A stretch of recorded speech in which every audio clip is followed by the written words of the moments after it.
Hey guys, Noel here, and it is Sunday night. Before we go to bed, I thought it would be fun for us to do an anime review for the anime section of the YouTube channel.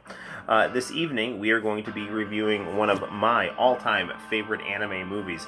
This is somewhat of a bit of a direct follow-up to our last video. We just did a review of Doomed Megalopolis, which featured the character Kato, who looks very much like M. Bison. So, why don't we actually review a movie with M. Bison in it? One of my all-time favorite anime movies, Street Fighter, the animated movie. This is actually a VHS fan sub that I ended up getting on eBay. And I got this when this Japanese version of this movie was not easy to get, because for a long time, you only had the American version of this movie that was on VHS and DVD, and I did not like the soundtrack to the American version of this movie. And here it's very proudly saying on here, includes music by Alice in Chains, Silverchair, KMFDM, and Bone Jar, buy me Bone Jar, or go to hell. No, so I didn't, that last part's not true. But, the Street Fighter animated movie, at least according from my taste, had some kind of a lot of generic kind of thrash metal in it.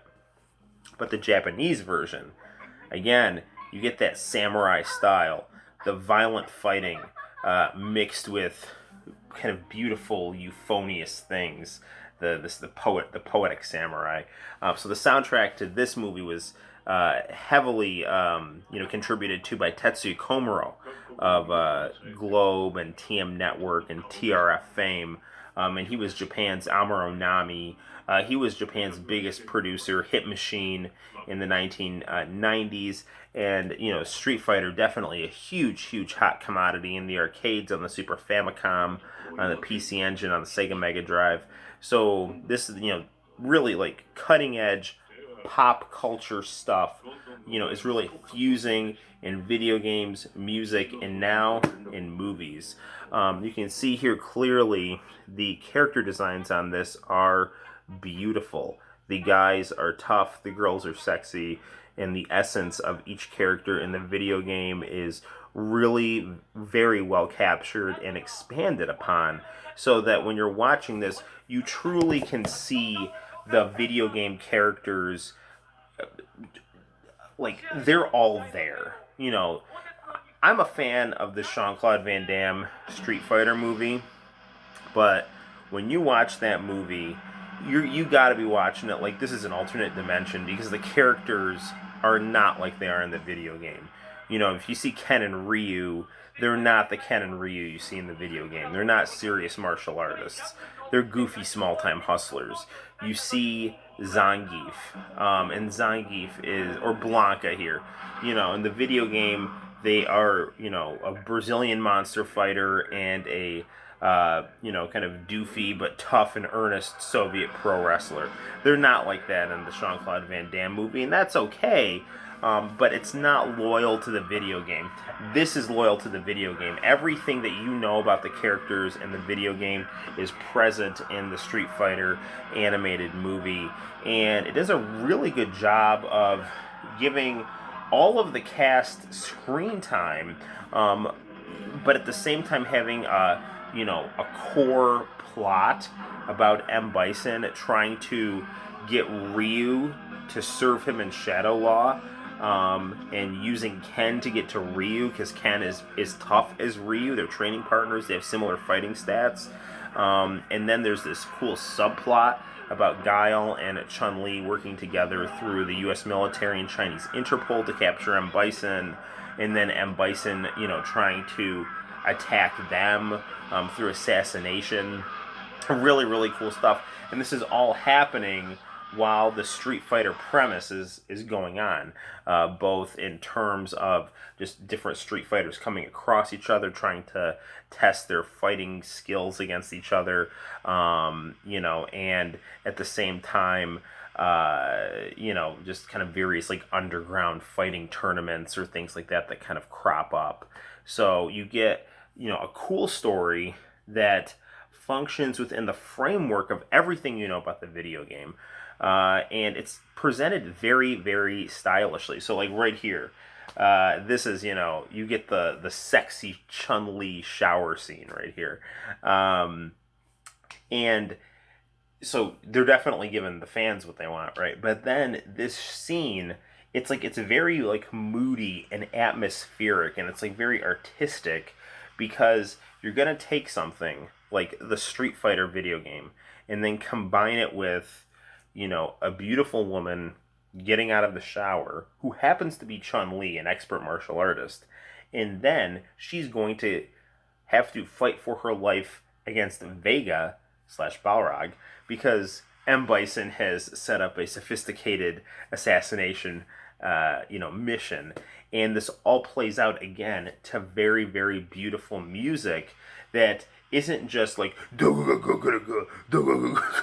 it's Cry by Big Life, and I've got this scene on my YouTube channel's international channel section in its entirety. I think it's blocked in Japan, sadly, but we really, I think, should actually watch this scene, even just kind of bootlegged through the lovable Amdek monitor, because it really is great. I mean, this scene's amazing, and then also the climax scene where Ryu and Ken kind of team up together and fight M. Bison is just great. I mean, this movie not only was contained to itself, I mean, there was also a great prequel to this, the Street Fighter 2V weekly episodic anime that came out, which is one of my all-time favorite animes to watch.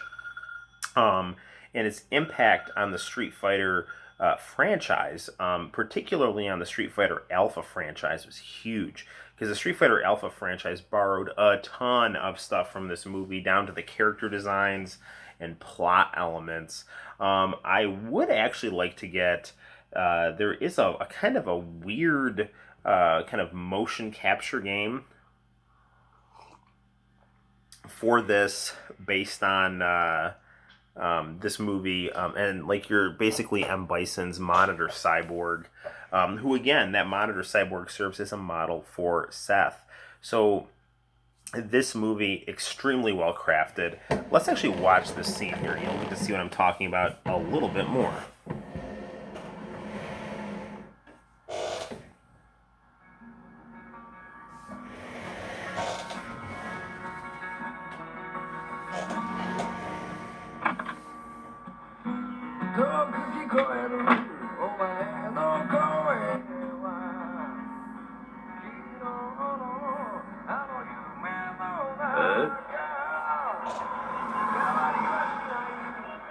Just lower that a little. Don't want wife and baby to wake up.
So as you can clearly see, this movie is spectacular. I mean, you saw all the, both, playing to what the fans love about these characters, the fighting and the beauty, and then like really masterfully crafting this fight scene that is filled with just suspense, relaxation, and then like life and death, all just kind of mixed together, beautifully melding together. So, yeah, if Doomed Megalopolis was unengaging and mediocre, this movie, in my opinion, is just phenomenal. It is arguably my favorite anime movie. It does a fantastic job of being loyal to and expanding upon its source material, and is, I would say, the finest or one of the finest examples of video games being turned into a story. There's this kind of stupid trope that's like, oh, video games make terrible movies. Well, not this. And the other thing is, like, I think the success of this movie really laid the foundation for other fighting games of the time to get turned into movies. Games like Art of Fighting, Fatal Fury, Battle Arena Toshinden. Those were all fighting games that got either like the OVA or theatrical treatment. So again, highly recommend Street Fighter 2 the movie. This is a very charming fan dub that I got here. Great stuff. And on a scale of 1 to 10, I would give this a 300. Till next time, guys, my name is Noel. You take care, and I will see you in the very near future. Comment, like, and subscribe. Thank you for watching. Bye-bye.